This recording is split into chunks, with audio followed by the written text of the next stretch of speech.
Hey, how's it going, everybody? This is Joey Galvez, one half of your host of Explain Yourself, and I want to let you guys know about a really cool book from our friend of the show, Eli Shockey. This one is called The Greylock, and it's a story where magic is a commodity.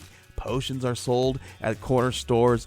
Orcs and dwarves earn a living in cubicles, not on the battlefields. But there are those who resist the house's magic's laws. Branded a criminal and forced to live as a wand for hire, there is a spell slinger they call the Greylock.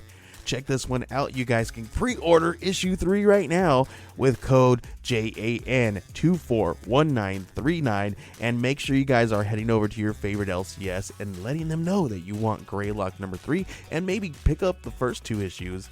You could do that at the Scout web store. So make sure you guys are grabbing the Greylock number 3, JAN241939 at previewsworld.com.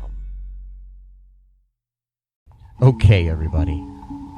I have something really cool to tell you about. If you haven't heard yet about Anchor, it's the easiest way to make a podcast. Let me explain here. It's free. There are creation tools that allow you to record and edit your podcast right from your phone or computer. Anchor will distribute your podcast for you so it can be heard on Spotify, Apple Podcasts, Stitcher, and more. You can make money from your podcast with no minimum listenership. It's everything you need to make a podcast in one single place. Now, the way that you can do this is you got to download the free Anchor app or go to anchor.fm. and then you can get started. It's really fun. We just switched over recently here at All Too Real 2, and I'm enjoying it so far. So be sure to check it out and let us know what you think.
Okay, everybody. Welcome to the latest episode of the All Too Real 2 podcast.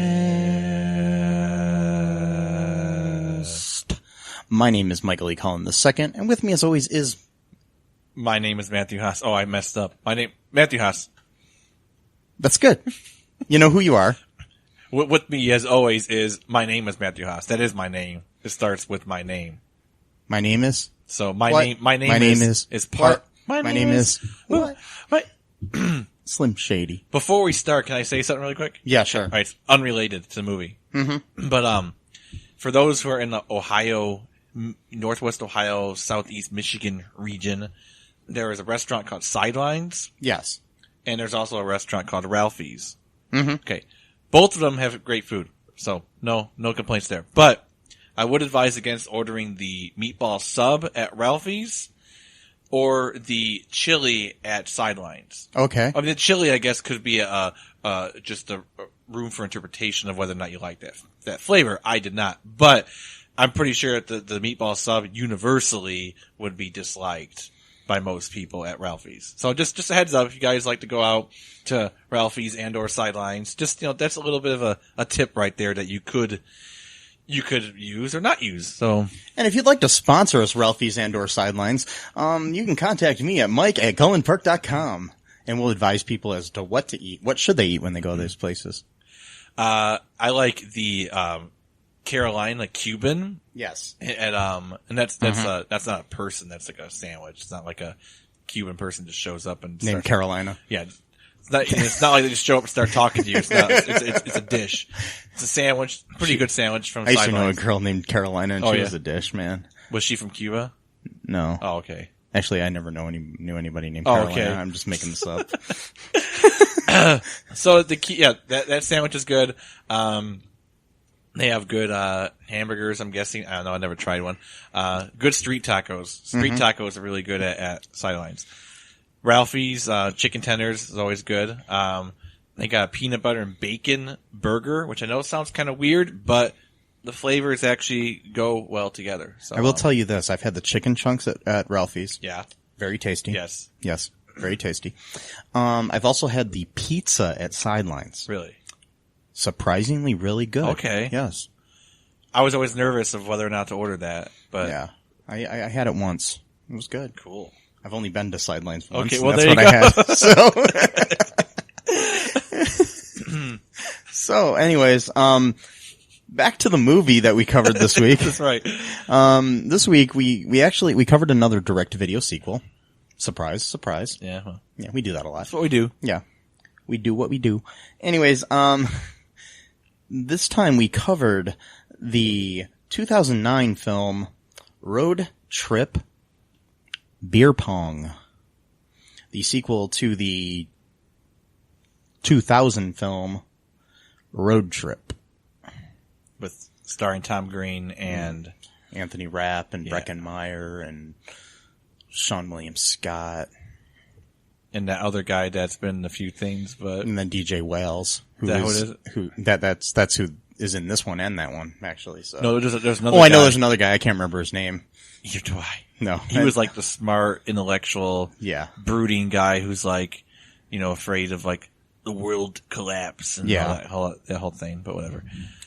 Yeah. He's not there. He died. No, he didn't, but So this movie was directed by Steve Rash, who also directed American Pie Band Camp, Can't Buy Me Love, and the Buddy Holly story. this is such a weird resume. Like, Can't Buy Me Love. Okay, that's from like the 80s. Yeah, but I can Great see, movie. I can see the genetic connection between Road Trip Beer Pong, American Pie, Yeah. and even Can't Buy Me Love. Really? Yeah, I mean, because Can't Buy Me Love is it's a teen romance movie like those other two kind of are. I mean, they're the other ones are kind of more raunchy, but they're also newer films. But I guess to a point, Buddy Holly's I don't know, it's weird. A movie that,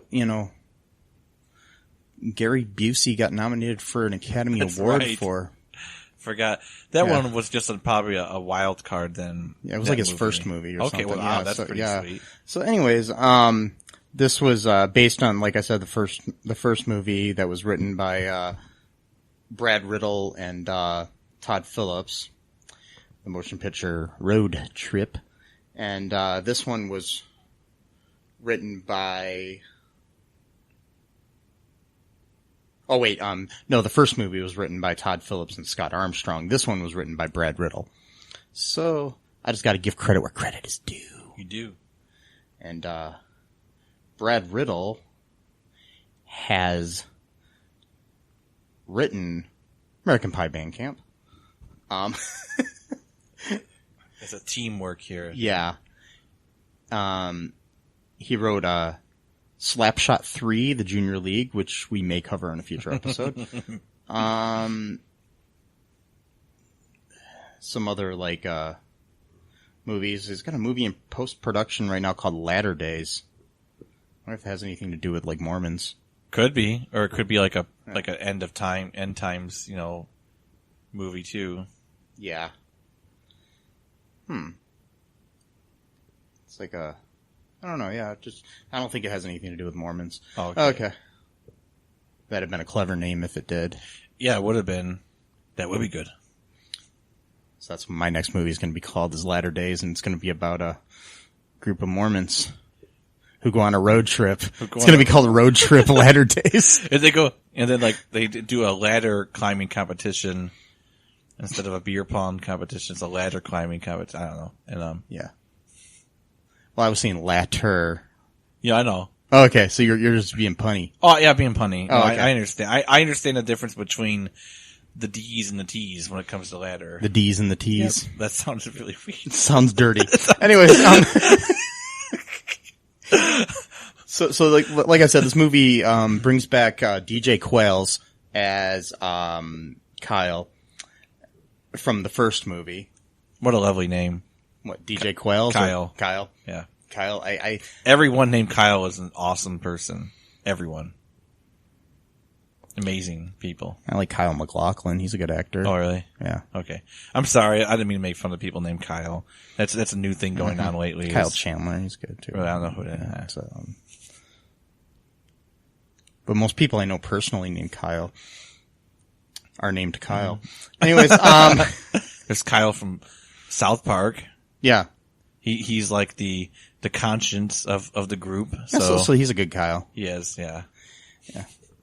All the other Kyles drink Monster Energy drinks and are assholes. But, that's okay. So the movie, also there's a return of Rhonda Griffiths as a tour group mom who was actually in the first movie. The tour guide in the first movie was Tom Green. This time it's DJ Qualls telling the story of their friends that they weren't participating in. Right. Which is just weird to me. That one of the person telling the story didn't actually participate in the story, really. Right. What is that all about? I don't know. It was the same thing in the first movie, really. I mean, So how does he know? They just tell him the story and then he just relaying it. So this is like a telephone game, basically.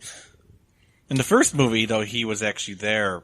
Well, this one, right? No, he wasn't. He didn't go on the trip with them. In the first one? No, he stayed back because he had to watch their snake and stuff like that. No, not Tom Green, the other guy. Oh, DJ Qualls did, yeah. Yeah, because remember he ended but up in the hooking up- in the first movie, the story was told by Tom Green. Oh, I got Tom you. Green, Okay. and he didn't participate in the story. That's right. Okay. Yeah, Right. DJ Qualls did. Yeah, Kyle did. But this time, Kyle's now an RA, and he's telling the story, and he's been at that school for like 9 years, presumably, because this movie came out 9 years after the first one.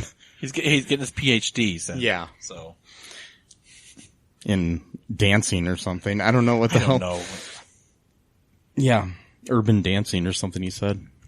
So, like, this mom apparently, like, is, she's got the hots for young guys. Not to, like, be crude, but she apparently wants to go on the bang train because that's what she did in the first movie. Mm-hmm. And she's really flirting really, really, really hard, with Qualls, yeah. And with Kyle. And for some reason he's not interested in her, which I'm not sure why, but whatever. And then, so they got that bit, here in the movie. And we've got, Preston Jones as Andy. He's our protagonist of the film, or if you want to call it that. Starts out the movie singing naked on his bed in the buff. Yeah. It's the name of the song that he's singing as a gift to his girlfriend. It's like a 5-year anniversary gift or something. Yeah. 5 years doesn't make sense. That long. I don't think, yeah. Well, at that age it does. Yeah. Well, but 5 years is... For me, 5 years is nothing, but yeah. For when you're 22... When you're in a relationship, I think years go by a lot slower. All right. Yeah. Trust me. Is that a good thing or a bad thing? Depends on the relationship. Maybe when you're going through it, it seems okay, but then when it ends, you're just like, man, I just wasted 5 years of my fucking life. Anyways, I'm not bitter. No. See, sometimes I kind of like feel bad, like, oh, I'm single all the time, but then at the same time, I'm like, but I get to watch whatever I want to watch when I want to watch it. I get to eat what I want to eat when I. You don't have one of those nights where you're like, what do you want to eat? I don't know. What do you want to eat? Well, why don't you come up with a suggestion? Yeah. And then, of course, not to be stereotypical, but it's always you have to pick out the one that she knows that you. It's like a game almost. Yeah. It's like, oh, how about we go to this place? I know that's the one that you really want to go to. Yeah. Oh, okay. I'm kind of copying off Key and Peele here, but it's true. I mean, the whole time she's thinking, I really want to go to Red Lobster, but I'm waiting for you to say it. Right. No, or wherever. That was the first restaurant that popped in my head. Or maybe I really want to go to Sidelines or Ralphie's, but I really am waiting for you to say it. Good plug. Yeah. Now we can do it one more time for the Rule of 3 later on. Yes. So we got, not to be stereotypical, but I did see a funny meme though. Yeah. That kind of, and a woman actually made this meme and she was saying like, the thing you have to understand though is this, it's not that we're indecisive, it's that it's hard to explain that, I want French fries from Red Robin, but I want pizza from this place. So it's basically like, like specific foods from like 15 different restaurants. So it's hard to like, pin down like, I definitely want to go to Olive Garden, or I definitely want to go to, like, come on, help me out. I can't think of restaurants. What Red the hell? Lobster. Red Lobster. There you go. So it's like, I want the biscuits from Red Lobster. I want the spaghetti meatballs from Olive Garden and or breadsticks. And I want the, just go places and get bread and yeah. biscuits. Yeah. Or I want French fries from Big Boy. So it's like, how do you explain that? Yeah. In one, place. So I understood the logic a little bit at this scene. I'm like, okay, well, That's why you get something like DoorDash and have them deliver them all to you. Well, yeah. And then, Piss off the DoorDash driver. yeah, exactly.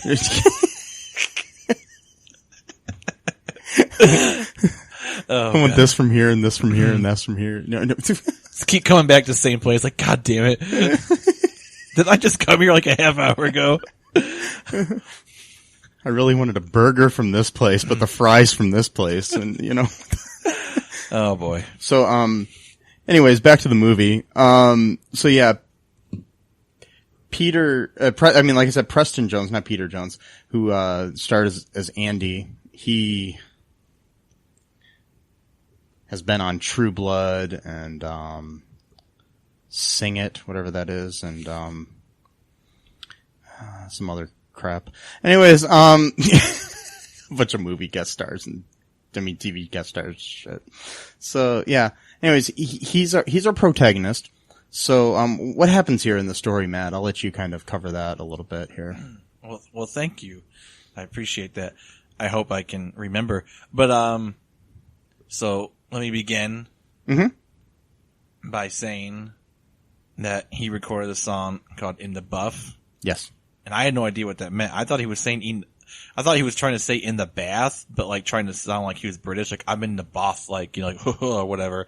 Like, I'm drinking champagne and I'm, sophisticated. I don't know, British people, whatever. I'm not British, but I doubt that they drink champagne in the tub except for like the rich people or whatever.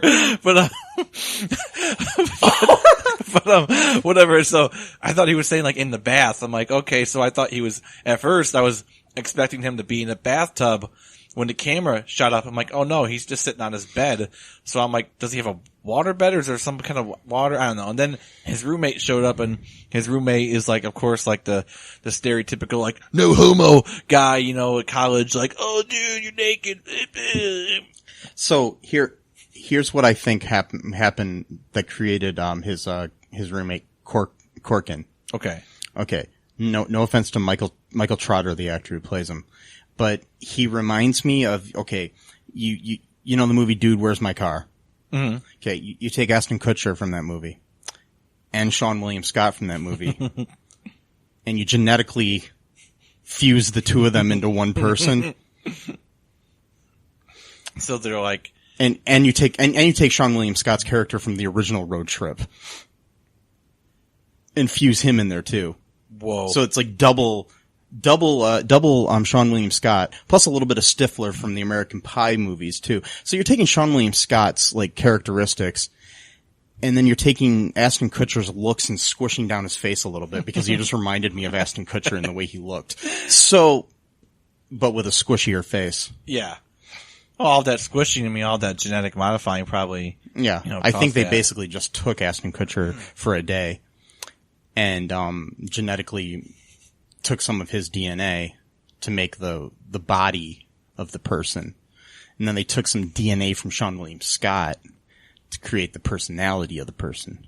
That's a hell of a lot of science for a 2009 direct-to-video sequel of Road Trip. That's where all the budget went, man. I don't know how much money the movie cost, but I'm pretty sure most of it went into that and to pay DJ Quails. That's all I'm saying. Everyone else worked for free, basically. Yes. Mm-hmm. Gotcha. Okay, so that's how I would have the movie. Yeah. So that happened. Yeah. So the semi-clone of Sean William Scott and Ashton Kutcher showed up and was, doing the whole like, oh dude, you don't have any testicles, man, because you're not fucking 15 different college girls when you've got a girlfriend. You know, this is the time of your life where you're supposed to experiment, man. Don't be in a committed relationship, man. Fuck everything that moves, man. That whole thing. I mean, he didn't say those words, but it's pretty much what he was saying throughout the whole movie. And he didn't have that. Man. He didn't have that tone either. That tone was more of the. By the way, so there's another guy in this movie who plays like a stoner, stereotypical pothead guy. Yeah. Same fucking actor as the dude from what was that movie? Van Wilder freshman year. Yes, in that movie he plays a white guy Who acts Jamaican. Who has a Jamaican stereotypical Jamaican accent. Yeah. And he claimed he was actually from Jamaica, so I don't know if he's a white Jamaican or if he's just saying that. Who knows? The actor's name is Nestor Aaron Absera. Okay. Absera. However you pronounce that. All right. Okay. So he's in this movie, and he plays a pothead, or a stereotypical pothead in this movie too. Yeah. Again, so he's one of the roommates, or at least one of the friends that hang out. And he, just like in the first movie, he makes his anniversary gift, and he mails it to his girlfriend. Sorry, but no. So the first movie was different, because in the first movie he had sex with someone else, and that tape accidentally got mailed. Sent to her. Yeah. So then the road trip was trying to retrieve that tape before she got to it. Gotcha. Okay. But in this movie, it's different. He actually sends the tape that he recorded, or CD or whatever. And he was actually with good intentions recording it for his girlfriend. Yeah. It wasn't anything nefarious here on this aspect, but yeah. Not yet. Yeah, not yet. So yeah. Anyways, there's a beer pong thing going on in the movie called Beer Pong. Yes, I mean, we'd be remiss not to mention beer pong, because that's kind of one of the main plots of the movie. Yeah, Corkin and Andy are on not Corkin. Jake, who is the stoner dude. Jake and Andy are on a beer pong team together, the two of them, and their manager is Corkin. That's right. Or their hype man, or whatever you want to call him, you know. Yeah. So they have like a regional little thing at the campus, at a bar where people show their titties. Women. That's right. So what how did that happen? You rang a bell or something? I forgot what. Oh, you put money in this jar, and then they had to flash. That's I'm pretty sure, like you said, I'm pretty sure that's not illegal. Yeah. I mean, unless it's a topless bar, maybe, I guess, I don't know. But anyways, but this was after he sends out his video of him singing in the buff. He was in the buff singing in the buff. Yeah. And his girlfriend shows up on campus, surprisingly, before this happens, and decides that she's transferring and moving there with him. So right. Didn't even tell him. No. What kind of selfish person just decides to move to the city of the person that you're in a relationship with without even telling them? I mean, such a breach of privacy, right? Well, that's the way they took it. I know. Like, all of his friends were like, oh, how dare she? Like, just shows up. I'm like, she's his fucking girlfriend? Yeah, I mean, it's like, kind of a cool surprise, I guess. Isn't it kind of weird to expect her not to live in the same city of and by the way, person in a relationship? Okay. His girlfriend was played by Juliana Guile. Guile. E? I think that's Guile. No, it's not. No E. It's like Guill. Gil. I don't know how you pronounce that, but anyways, she. By the way, she's very attractive. Hot as heck. Just need to point that out for future plot points. Yeah, he's not being objectifying. There's a reason. Yeah. For this comment. So. Yeah. Anyways, everybody goes to the bar, including her, to play this beer pong game. And what happens then, Matt? They win. Yes, they do. I mean, the game's pretty fun. There's lots of rules, surprisingly, for beer pong, at least according to this movie's mythology. There's lots of things that you can't do.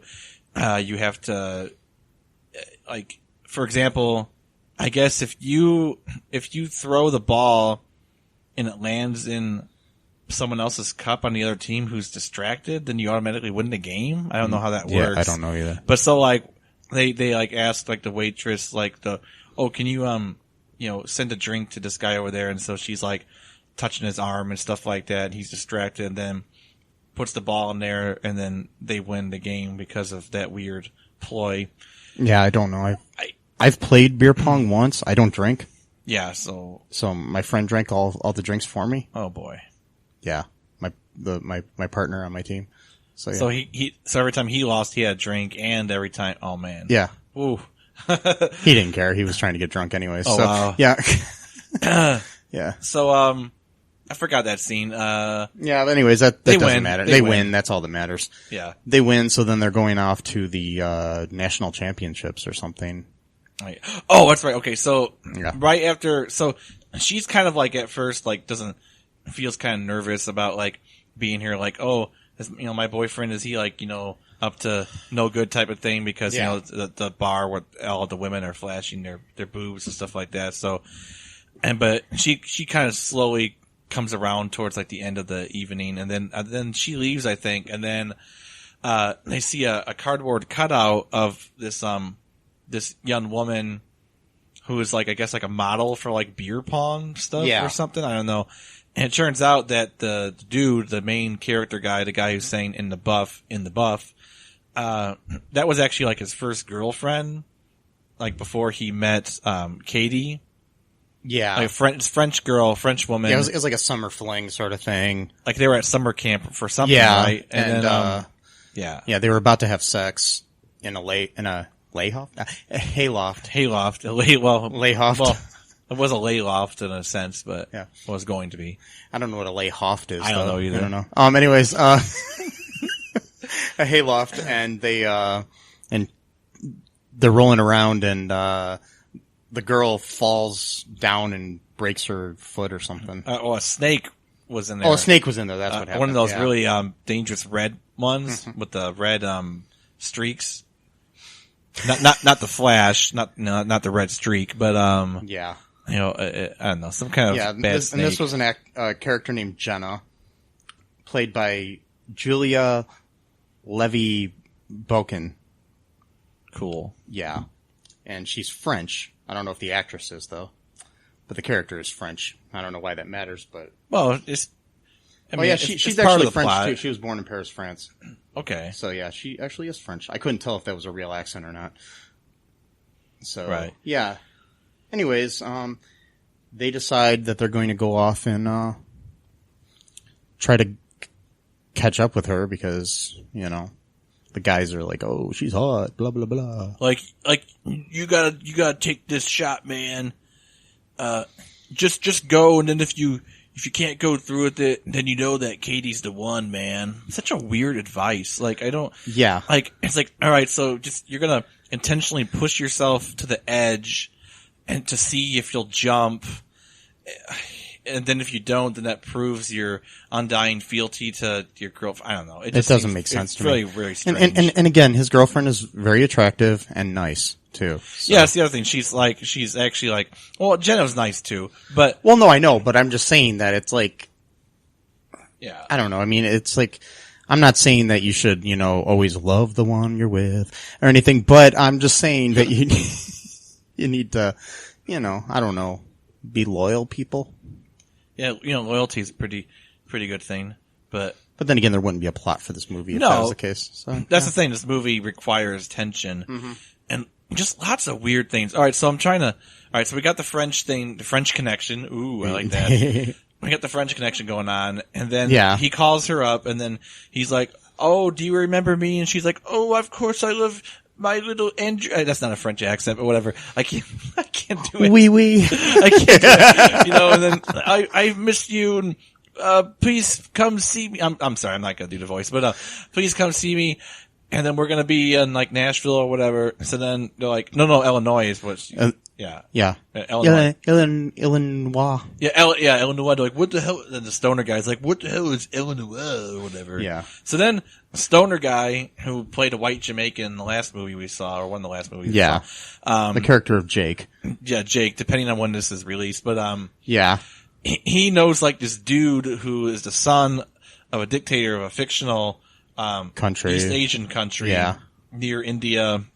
It's like an island country. It's like, I forgot the name of it. Tandoori. Yeah. Tandoori. Something like that. Which, you know, tandoori is like a chicken dish, I think. Yeah. So I don't know if they're trying to be clever by being racist. I don't know. Could be. And then, so then this, despot's son is played by none other than Danny Pudi from Community. Yes. Who played Abed. Mm-hmm. He was also had a bit role in one of the, Avenger movies, I think. No. Well, he appeared in, The Civil War? No, in, Winter Soldier. That's right, Winter Soldier. Yeah. Anyways, directed by the, Russo brothers, who directed several episodes of, Community. Anyways, he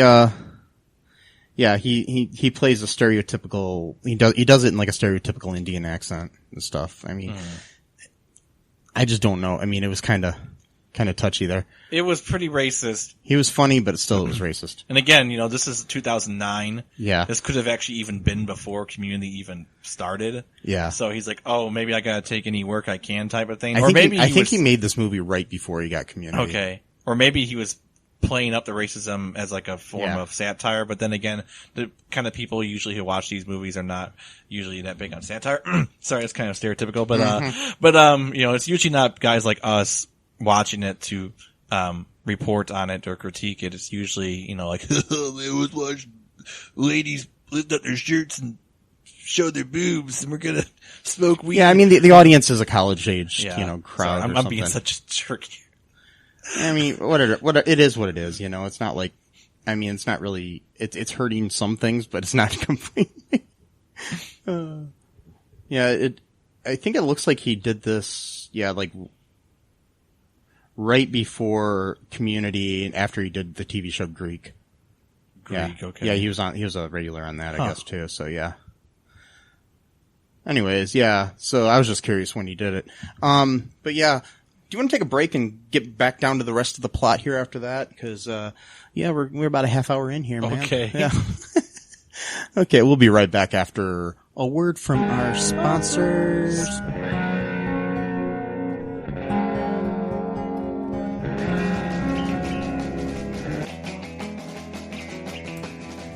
What is Gen X?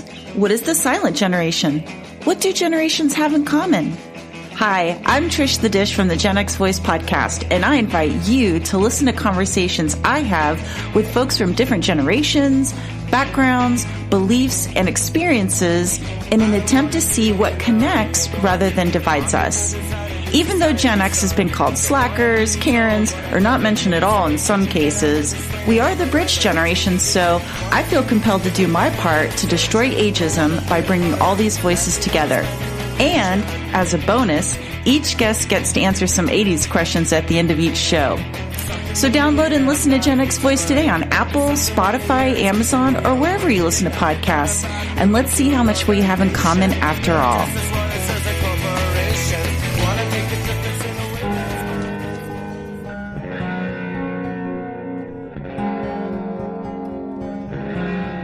And we are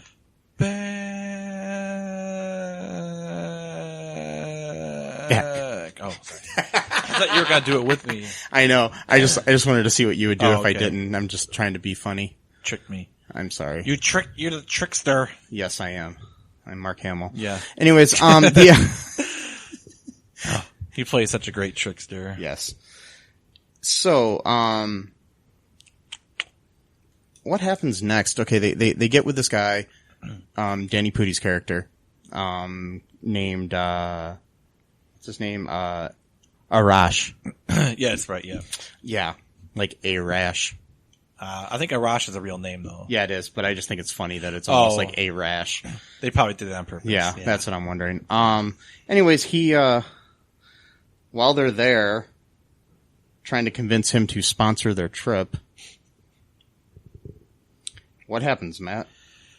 I.e. sponsor, pay for the trip, but he offers to come with them, and they are like, no, we want to keep a low profile. It's like, okay, so you're asking for this guy to pony up a bunch of money for you to travel. And you don't want him to go with you. You don't even want him to go with you, and you're going to use, racism as your excuse. Like, well, we don't want to be noticed too much, fucking pigs. Well, I think I don't know if it was racism. I think it was more about the fact that he might be a well-known person because he's the prince of, that's right. Yeah. That could be it too. Yeah.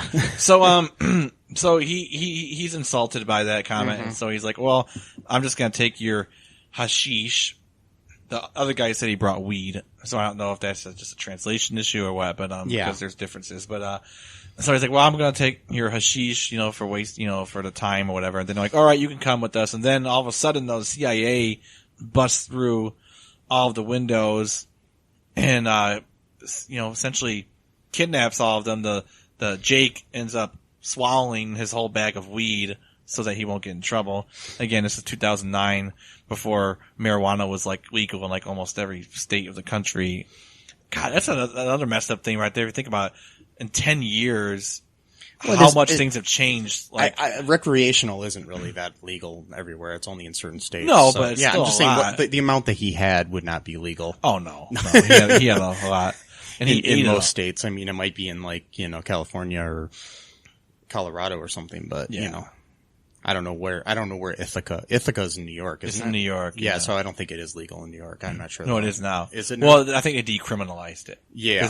It's a different. Yeah. It's like a weird gray area between legal and illegal. So if your weed's gray, you're okay. Yeah. Oh, I like that. If your weed's gray, you're okay. I like that. That's a good line right there for a dispensary. Yes. It's a dispensary for old elderly people. Mm-hmm. If your weed is gray, you're okay. You get a discount if you're elderly. Mm-hmm. And you get to buy your medical marijuana. It's usually baked in sugar-free sponge cakes and, those type of foods that old people eat. I don't know. I'm just making shit up. We should open this up, Matt. We should open up a dispensary called "If Your Weed's Gray, You're Okay." Or we can just call it "If You're Gray." If you're gray, yeah, we're okay. We're okay. Or you're okay. Okay. If you're gray, we're okay. So then we just make weed stuff just for old people. Yeah, that's actually a really good idea. Or we could just call the business that and just make stuff for old people in general. It doesn't have to be weed related. Yeah. Even. But weed should be part of it though. Yeah, sure. We'll have that in there too. But we'll also have cool walkers and canes and hats. Yeah. Yeah. Those things that help you sit down in the shower and stuff, and so you can take a shower. Yeah. We'll have stuff like that. Okay. We should write that down, make sure. Yeah. We gotta raise some capital for it. But we're talking about it on a podcast that anybody can listen to. Damn it. Damn Fuck it. you. We're giving away our ideas here, Matt. Don't steal it or we're gonna sue you. Yes. We'll just ask Arash to sponsor us, give us the money. He's a fictional character. Well, okay. Okay. Anyway, so maybe we'll ask Danny Pudi to sponsor us. He's probably got the money for it, but I don't know, maybe not. I'm not sure how much they made for Community, but anyway, they get arrested. The CIA people are torturing people in really weird ways. They're quote unquote waterboarding Arash, but they're not. They're just lifting up the board. Well, I don't think they show the part where he actually gets waterboarded. I think they just show him on the board. Okay, never mind. Yeah, I was wondering what the hell they were doing. They just kept balancing him like a teeter-tot or whatever. Teeter-tot, I don't know what the word is. And they're playing techno music to the one guy. To Jake. That's right. When he's completely stoned and listening to techno music and the guy is dancing, shaking his butt to the techno music too. Yeah. The guy who's torturing him. Then the other guy got his dick hole, sorry to be mean. Yeah, sorry that's to be what crude, he said. But his penis hole stretched out for some reason. Yeah. That's really fucking brutal and terrible. And I forgot what happened to the other guy. Whatever happened to him, he got tortured somehow. But I don't remember. Don't care. It's stupid. And it was a dumb scene. And they're all left out, and they're in Bethesda, Maryland, or something. Yeah, because I think was it Jake? I forgot which one had a funny line. If fucking CIA, why can't they just drop us off where they pick us up? Yeah. And so they get dropped off there, and then they end up stealing a taxi van from these taxi drivers wherever they got dropped off. And they pick up a hitchhiker. Or actually just a girl walking down the street. They offer her a ride. And she has a gun. She says that she's going to go help them. She's going to buy some stuff at a convenience store for them because she said she's hungry. She ends up robbing the place with the gun. And then steals their van. And this was all after... before that they went to... Was that before that they went to the... Yeah, before that they went to the they went to a strip club because Arash had to pee, and they were going to just go in there and pee, and he was going to pee, but then they ended up having to partake of the thing. There was an old woman dancing on stage. The whole place was run by a family supposedly. Yeah, that was weird. And then the three of the guys get a lap dance, and Arash pees on the girl. Yeah. When she's giving the lap dance. Weird. Yeah, that's just a strange thing. Yeah. Yeah. This movie's good, Matt. Yeah. Okay. Then he's in the back sleeping or something in the car afterwards. Yeah, and then that's when they pick up, because he peed his pants. His pants are hanging on the side of the car drying, and he, is wearing some pajamas that were in a bag that they stole when they were stealing the van.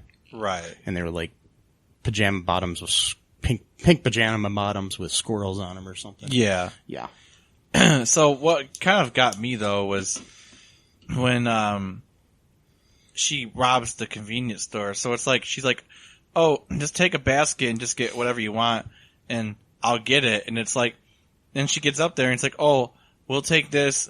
And then she pulls out her gun and goes, "And we'll take everything to cash register." Well, why couldn't she just done that in the first place? Seems like a weird ruse to get everyone to grab a basket to put items into it just to do that thing. And then I think she wanted to make them all accessories to the crime. I guess. And then she leaves them behind too, so she steals the van on her own and runs off. That was mainly because the guy behind the counter had a shotgun.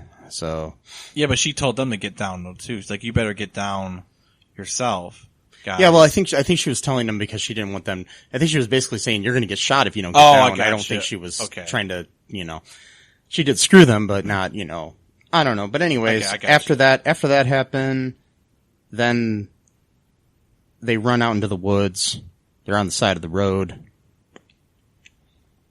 and they decide to start praying for something good to happen. And then a big van pulls up, or a bus. I mean, a big school bus or whatever, or small school bus or whatever I should say. And then full of girls who happen to belong to some kind of religious cult that believes in, that preaches chastity before marriage. Yeah, because you could sort of read the shirt a little bit. Yeah. It said like chastity or chaste before marriage. I called that too. I'm like, I bet you it's probably some, religious thing. Yeah. Of course it is. Because you gotta have that element too. Well, they already had the element in the last, the Van Wilder thing with the whole, they did that same thing. Yeah. Yeah. So, same actor in it. Yeah. Yep. So yeah, that happened. They got picked up in there, and then, Corkin is like immediately drawn to the main girl of the group. So, yeah. And has this goal where he wants to basically have sex with her. It's like some form of conquest or whatever. Yeah. Like, oh, the religious one. Yeah, type of thing. But yeah, anyways, at one point, Arash is driving, calls this kind of like OnStar type, thing, and he ends up basically having phone sex with the operator, who also happens to be from his home country. That was a very weird scene. Yeah. I did not like it. Me either. And then while this was happening, they hit a wild boar on the side of the road. Well, because he was fucking orgasming. Yeah. An orgasm. Yeah, but I just think it's weird that there was a wild boar randomly on the side of the road. It was just laying there already. It was like already dead, I think. Wait, it looked like. No, it was standing there. Oh, was? Yeah, they showed it standing there for a okay, second. Yeah, and then he hit it and basically, and it got stuck underneath the bus. So then they end up stopping off at Andy's girlfriend's parents' house. Or Right. mom's house, I should say. Oh, before that though. Yeah. So as is usual for these type of movies, there was sexual assault occurring on the bus. Oh, yeah. The girl is sleeping, or the young woman rather is sleeping Yeah, and that on his lap, probably unintentionally, and then he decides, oh, I should take her bra off right now while she's sleeping, which is a form of sexual assault.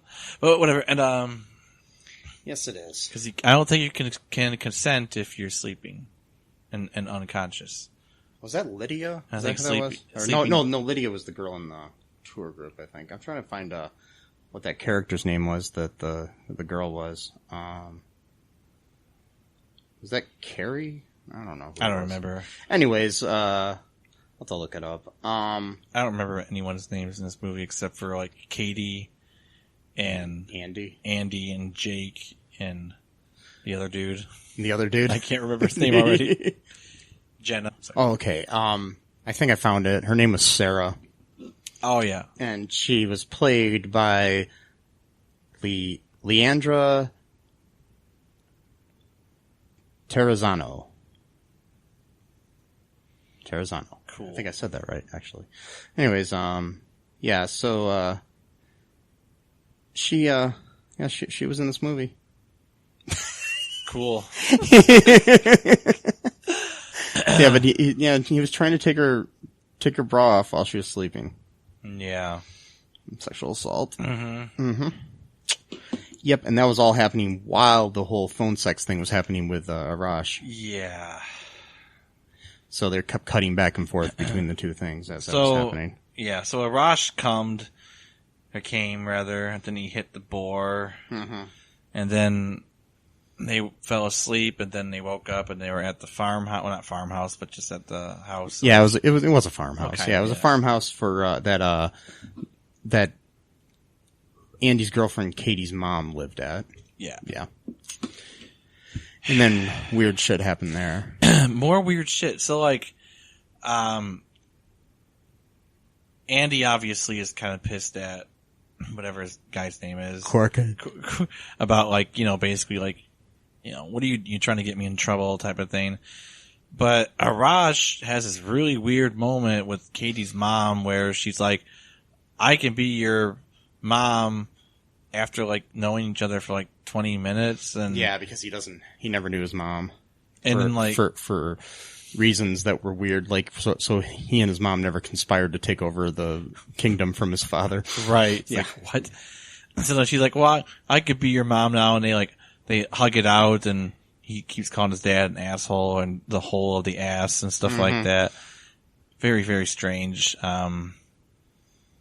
So then after that, after they leave we can skip all of it. Yeah. It was nothing really important Not there really. besides that.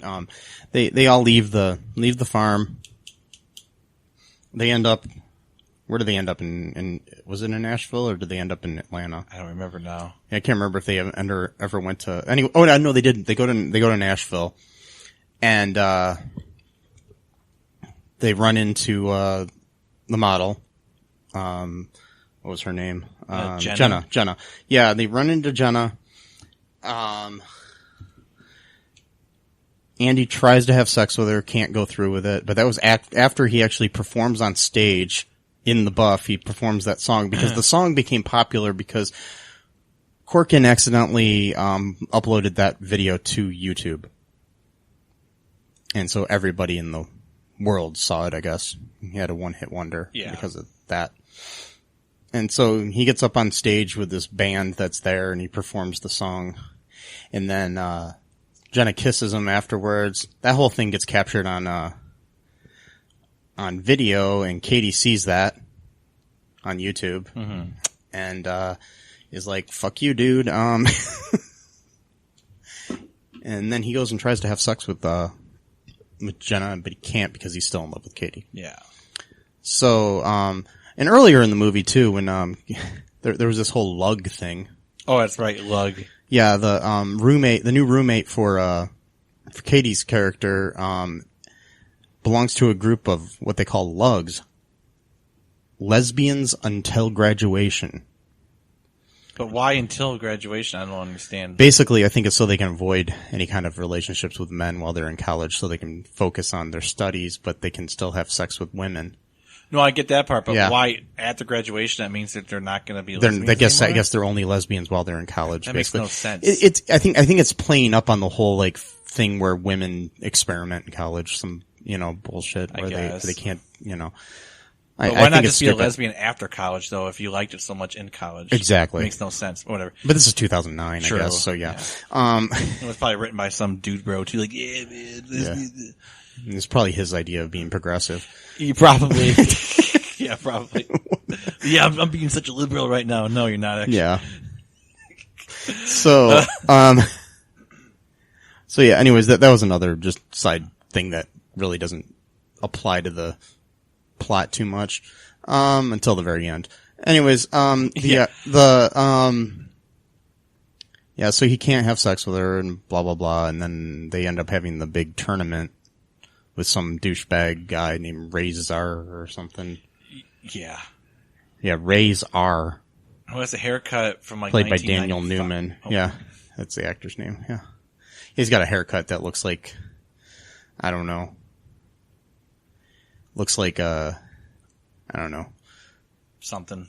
It looks like some kind of red squirrel died on his head. Anyways, it was, but so they end up winning because Katie shows up. They kind of just decide that they're gonna be boyfriend and girlfriend on breaks and stuff. Or something. That's weird. But I think they end up probably getting together in the end. Probably. But, she ends up winning it for them because she distracts the dude, Razor, by kissing him. So then, her boyfriend can throw the ping pong ball into the beer cup that he's holding. And somehow that makes him win the beer pong tournament.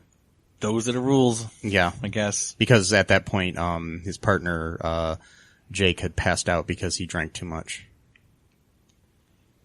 Because he can't handle alcohol, but he can handle pot. He smokes a lot of pot, but doesn't drink. Yeah. Which I don't understand because he had this weird hallucination that normally you would associate with like a hallucinogenic type of drug, like LSD or something. Not with alcohol. But I have heard, though, Yeah. of people actually having hallucinations, though, from drinking too much. So Yeah. technically, I guess, could be possible. But I don't know. I don't really think they thought that far into it, though.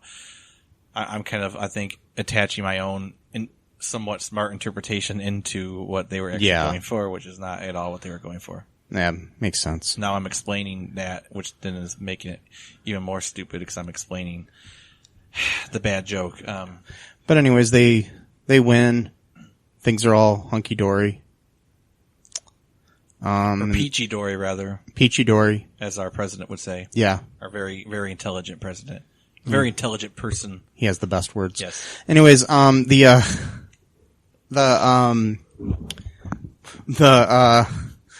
fall, Matt. The thing ends then with DJ Quayle's character. Basically he's hitting on the daughter of the sexy mom. And, she's like, where do I, sign up for that lug thing or whatever? Blah, blah, blah. Right. That's how it ends, basically. And then he like turns his head like, like, oh no. I thought I was gonna get laid. Ugh, Yeah. You know, type of thing. Like, you fucking idiot. Shut up. And then, And that's how they like, end the guess what? movie. You had a chance to get, her mom was practically throwing herself at you. Yeah. Didn't mind anything to do with it, and she walked away. Guess what? That's, your fault. So let's take another break here, Matt, and then we'll come back with some reviews for this movie. sure. Yeah. We'll be right back.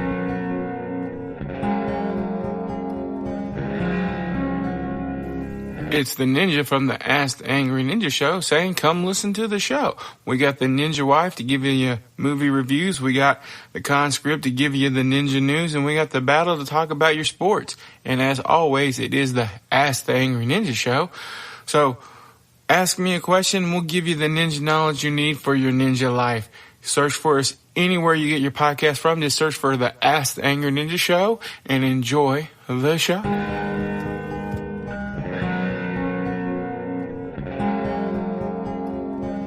And we are Back.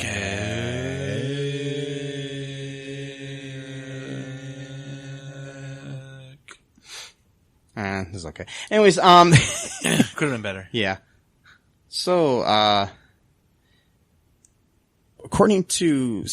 IMDb, I've got some, little, reviews here for this film. There's not too many good reviews for this movie. I mean, I should say like great reviews. There's some 5 out of 10s and some 6 out of 10s. Let's read a 6 out of 10, okay? Yeah. This is from Kyo Shrine X2. Oh, I know that guy. He's a good guy. Yeah. Or girl. It's a dude. Oh, okay. They wrote this on July 27th of 2009. Better than expected. 6 out of 10. Going into the movie, not to the movie. I was going to say that you didn't go to the movies to see this because this was on video.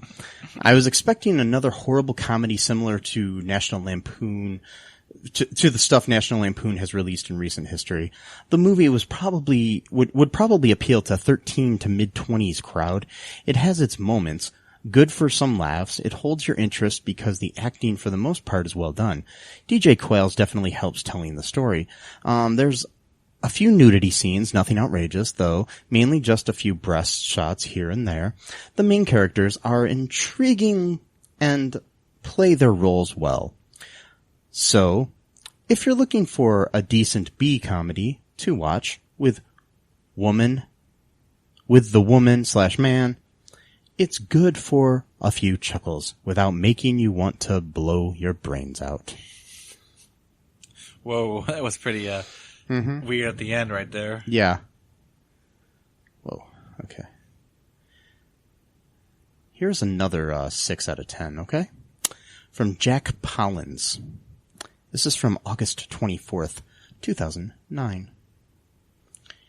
Pretty funny, but it has a lot of room for improvement. Warning, spoilers. Road Trip Beer Pong is a comedy set 9 years after the original, and fantastic road trip. I don't know if you call it fantastic. Anyway, this time, Kyle, who went on the original road trip, is the tour guide telling the story. This time, the story is of Andy leaving his girlfriend, Katie, to find his hot French ex-girlfriend, Jenna. Along for the ride, Corkin, Jake, and Arash. The movie is pretty funny, but there's room for much, much, much improvement. For example, Andy spends half of the road trip talking to Katie on the phone. This is not so funny. Okay. That said, the film is filled with a ton of good old-fashioned raunchy jokes. And I seemed to be laughing a lot. It's a fun time, but not a flawless time. It's a very funny film that's nowhere near perfect. The character of Katie rubbed me the wrong way. She's always complaining about how Andy doesn't spend every second of the day with her. This is an extremely annoying flaw. That said, this is definitely worth a rental for a night of watching fun films, and it does not deserve most of the crap it's taking. Anyone who looks for a lot of great raunchy jokes in a film, then this is definitely worth checking out. And that's a 6 out of 10. Okay. Okay, let's see what else we can find here. Can I just comment, though, on something? Yeah, go ahead. How he must have been one of the first people to use spoiler alert, because that was 2009. It's pretty... Well, no, it's he didn't actually say that. It says warning spoilers. Oh, okay. Yeah, because the Internet Movie Database tags posts that have spoilers in it. Oh, okay, so it wasn't him that did it. So yeah. Gotcha. Yeah, like any of the ones that have that. This one is a 2 out of 10. Okay. This is from Flash Callahan. It's a cool name. I know it is. I really like that. Sounds like a I don't know, like sports reporter. Right.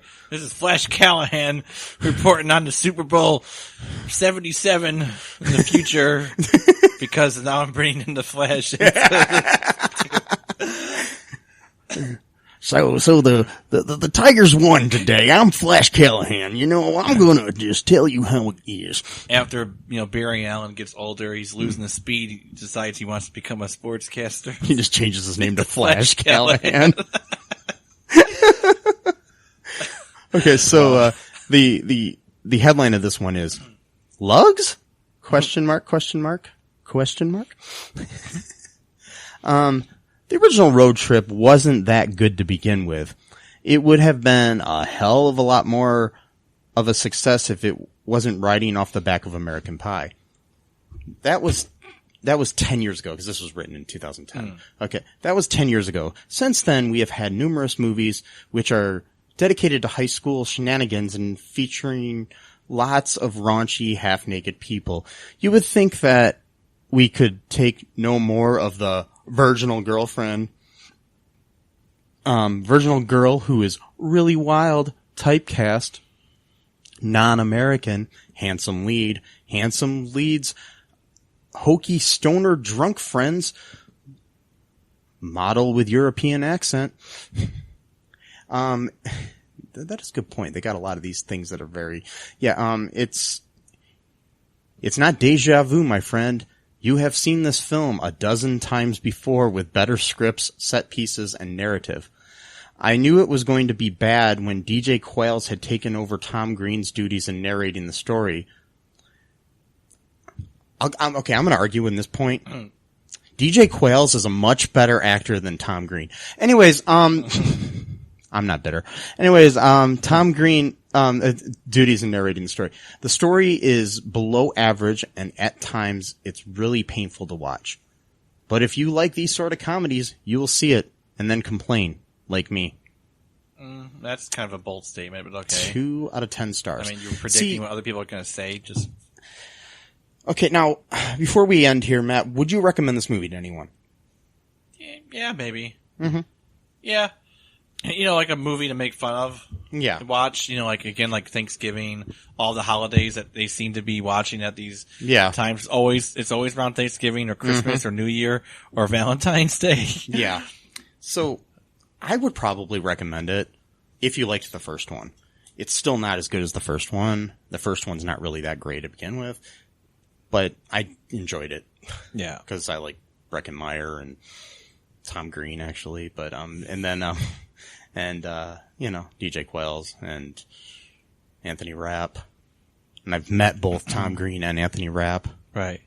But not DJ Quayles. No, I haven't. DJ Quayles is in a show, called The Man in the High Castle.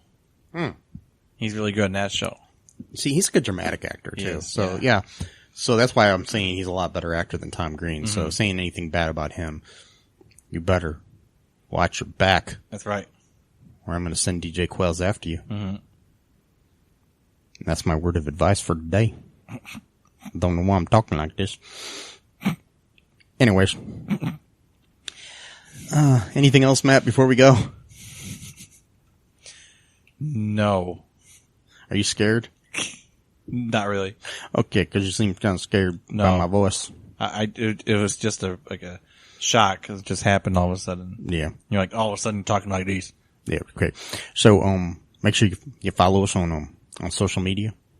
On Facebook? On Facebook. And check us out at, cohenpark.com. We got links to everything there. Yep. Give us a 5-star review on the Apple. On the Apple. Yep. Just open up your fridge, pull out an apple, and write 5-star review. Or carve out 5 stars with a knife. Yeah, whatever. If you want to. Yep. Get a nice little, cookie cutter and make some apple cookies that look like stars. And then send me 5 of them.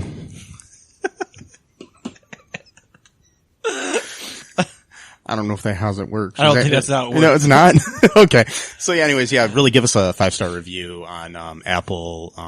It helps. It really does help to get our our show noticed so more people can listen. The higher our ratings go up, the more it shows up on random people's, And if you do review us, I'm going to randomly pick one of the reviews to get a free t-shirt. Ooh. So somebody review us so I can pick somebody randomly. Right. Because right now, there's no reviews Aw. of the show. That sucks. So that's as we record right now. So by the time this airs, it might be.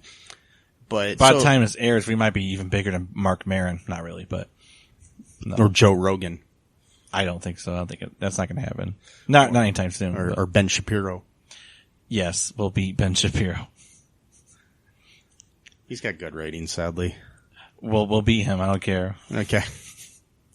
Whatever it takes. Yeah. Whatever it takes. I know I can make it through. Okay, anyways, that's enough for us. It's been an hour. Yeah. We'll catch you on the flip side, folks. Bye. Oh. Bye-bye? Maybe? Bye? Bye-bye. Bye. Thanks for listening to All Too Real 2 podcast, a Cullen Park production. Produced and edited by Michael E. Cullen II. Music by Matthew Hawes. Subscribe and share the show. Visit us at cullenpark.com.